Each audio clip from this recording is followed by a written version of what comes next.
Tuhan menurut orang Jawa. Berdasarkan pengertian bahwa Tuhan bersatu dengan ciptaannya itu, maka orang Jawa pun tergoda untuk mencari dan membuktikan keberadaan Tuhan. Mereka menggambarkan usaha pencariannya dengan memanfaatkan sistem simbol untuk memudahkan pemahaman. Sebagai contoh, pada sebuah kidung Dhandhang Kula digambarkan sebagai berikut.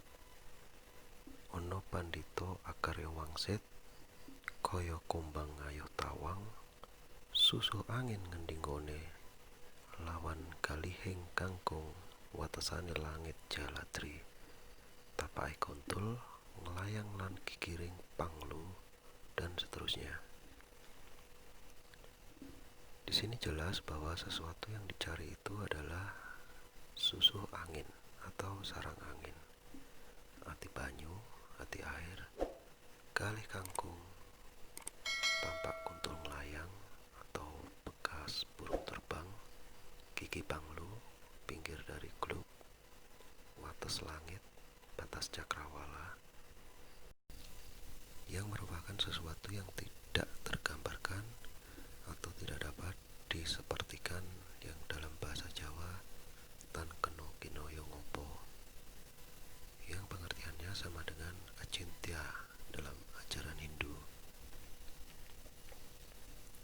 Dengan pengertian acintya atau sesuatu yang tak tergambarkan itu, mereka ingin menyatakan bahwa hakikat Tuhan adalah sebuah kekosongan atau sungu. Kekosongan adalah sesuatu yang ada tetapi tak tergambarkan. Semua yang dicari dalam kidung Dhandhang Kula di atas adalah kekosongan. Susuh angin itu kosong, ati banyu pun kosong. Demikian pula tampak untul melayang dan batas cakrawala. Jadi, hakikat Tuhan adalah kekosongan abadi yang padat energi, seperti areal hampa udara yang menyelimuti jagat raya, yang meliputi segalanya secara imanen sekaligus transenden, tak terbayangkan, namun mempunyai energi luar biasa, hingga membuat semua benda di angkasa berjalan sesuai kodratnya yang tidak saling bertabrakan. Sang kosong atau sungung itu meliputi segalanya. Suwing iku angliputi sekalir kang ono. Ia seperti udara yang tanpa batas dan keberadaannya menyelimuti semua yang ada, baik di luar maupun di dalamnya. Karena pada diri kita ada Atman, yang tak lain adalah cahaya atau pancaran energi Tuhan. Pada hakikatnya, Atman adalah juga kekosongan yang padat energi itu. Dengan demikian, apabila dalam diri kita hanya ada Atman tanpa ada muatan yang lain, misalkan nafsu dan keinginan, maka energi Atman itu akan berhubungan dan menyatu dengan sang sumber energi.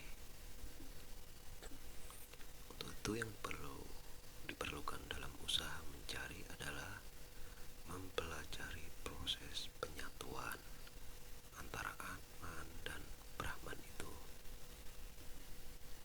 Logikanya, apabila hakikat Tuhan adalah kekosongan, maka untuk menyatukan diri, maka diri kita pun harus kosong. Sebab hanya yang kosonglah yang dapat menyatu dengan Sang Maha Kosong. Caranya, dengan berusaha mengosongkan diri atau membersihkan diri, dengan menghilangkan muatan-muatan yang membebani Atman, yang berubah berbagai nafsu dan keinginan. Dengan kata lain, berusaha membangkitkan energi Atman adalah tersambung dengan energi Brahman. Dengan uraian di atas, maka cara yang harus ditempuh adalah melaksanakan Yuga Samadhi, yang intinya adalah menghentikan segala aktivitas pikiran beserta semua nafsu dan keinginan yang membebaninya, sebab pikiran yang selalu bekerja tak akan pernah menjadikan diri kosong.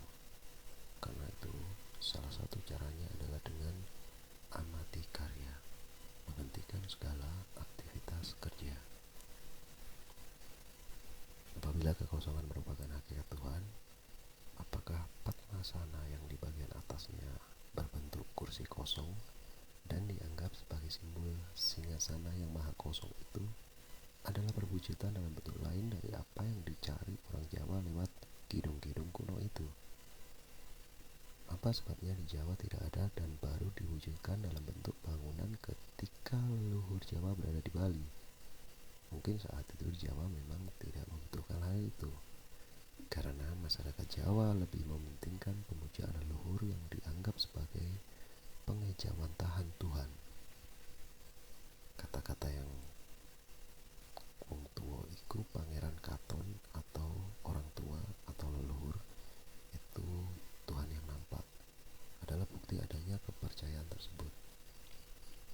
Itulah sebabnya di Jawa tidak ditemukan Padmasana, tetapi Linggayoni. Baru setelah runtuhnya kerajaan Majapahit, Padmasana mulai ada di Bali.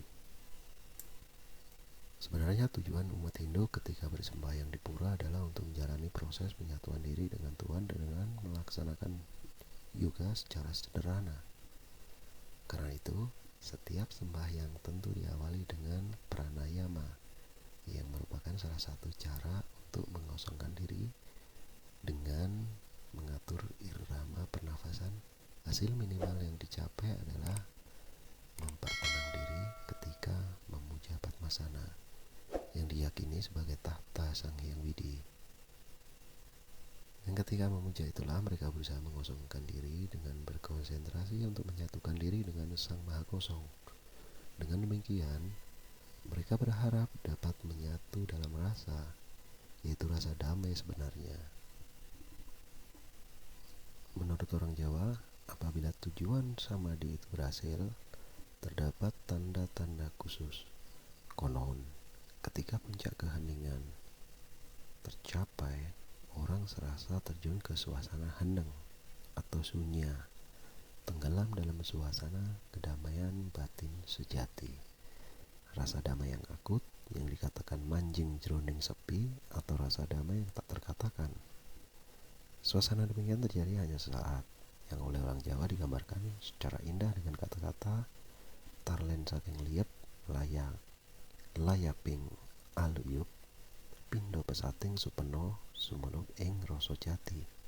Atau ketika tiba di ambang batas kesadaran, hanya seperti kilasan mimpi, kita seolah menyelinap ke dalam rasa sejati. Di sini ya, makna kedamaian adalah kekosongan sejati di mana jiwa terbebas dari beban apapun, yang diistilahkan dengan suasana heneng atau kedamaian sejati. Mungkin suasana demikian itulah yang dalam agama Hindu disebut suka tanpa wali duka, kebahagiaan abadi yang tanpa sedikit pun rasa duka, terbebas dari hukum Rapineda. Kini masalahnya adalah siapa saja yang terlibat dalam proses penyatuan tersebut. Pertanyaan ini akan dijawab dengan tegas bahwa Sang Atmanlah yang diminta untuk membimbing. Atman adalah cahaya Brahma. Ia maha energi yang ada pada diri setiap manusia. Karena itu orang Jawa diberi sebutan Pangeran Insun atau Tuhan yang ada dalam diriku. Karena itulah, ketika kita mengawali proses kramaning sembah dengan pertama-tama menyebut Om Atma Tafatma, orang Jawa menganggapnya sebagai ganti dari kata-kata Duh Pangeran Ingsun yang sebelumnya amat dikenal. Namun sebelum Atma kita jadikan kawan utama dalam usaha penyatuan itu, terlebih dulu kita harus yakin bahwa ini adalah energi luar biasa. Kehebatan energi Atman itu secara simbolis digambarkan sebagai berikut. Gendene ambung sang mrica binubut nanging lamun kinunar enggening jagat. Artinya ia hanya sebesar sebuk merica. Namun bila dikembangkan Triwikromo, seluruh jagat raya akan tenggelam olehnya. Pengertian energi ini dalam istilah Jawa disebut keter.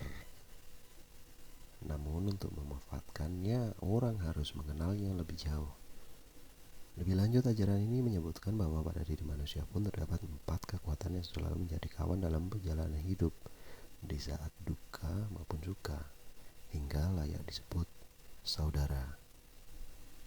Masing-masing ditandai dengan simbol warna putih, merah, kuning, dan hitam. Catursana.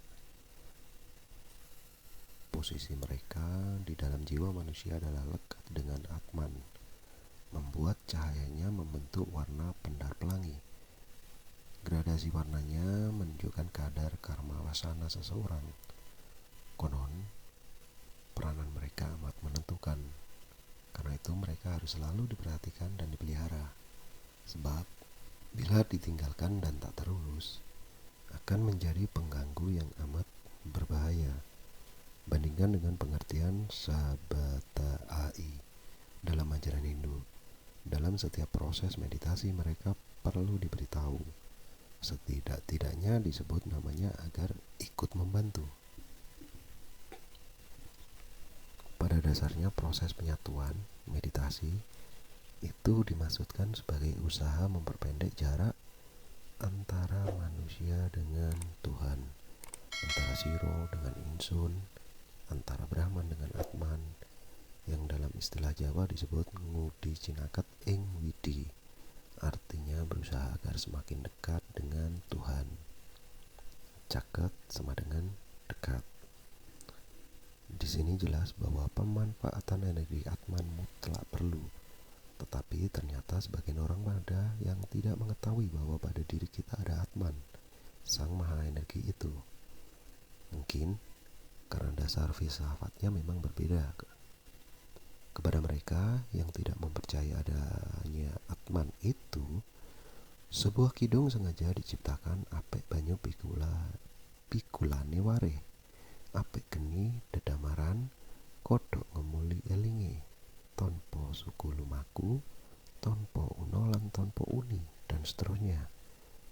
Yang bisa diartikan, terlihat ada orang mencari air, padahal ia telah memakai air sebagai pikulannya, dan ada yang mencari api, padahal telah membawa lentera.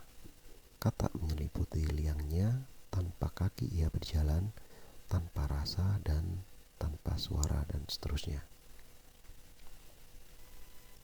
Rupanya mereka tidak mengerti bahwa Gusti dan Kawula tunggal, hingga tidak menyadari bahwa yang dicari sebenarnya telah ada dalam diri sendiri, meski dengan nama yang berbeda. Mereka tidak tahu bahwa Warih adalah air dan Damar adalah api, sama halnya dengan Atman adalah Brahman.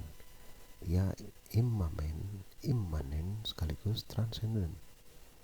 Ia bisa berjalan dengan kaki, tanpa suara maupun rasa. Pendapat bahwa Brahman sama dengan Atman oleh orang Jawa ditunjukkan dengan perkataan kono kene podo bae, artinya sana dan sini sama saja. Ketidaktahuanlah yang menyebabkan orang kebingungan. Sebuah canda sederhana namun amat menyengat. Semua hal yang diterangkan di atas adalah ajaran Hindu. Namun bagi mereka yang tidak mau berusaha mencari akarnya dan tidak mau belajar Hinduisme, menganggapnya sebagai agama Jawa. Dan karena agama Jawa tidak ada, maka mereka menempatkannya sebatas paham kejawen dan eksis sebagai aliran kepercayaan.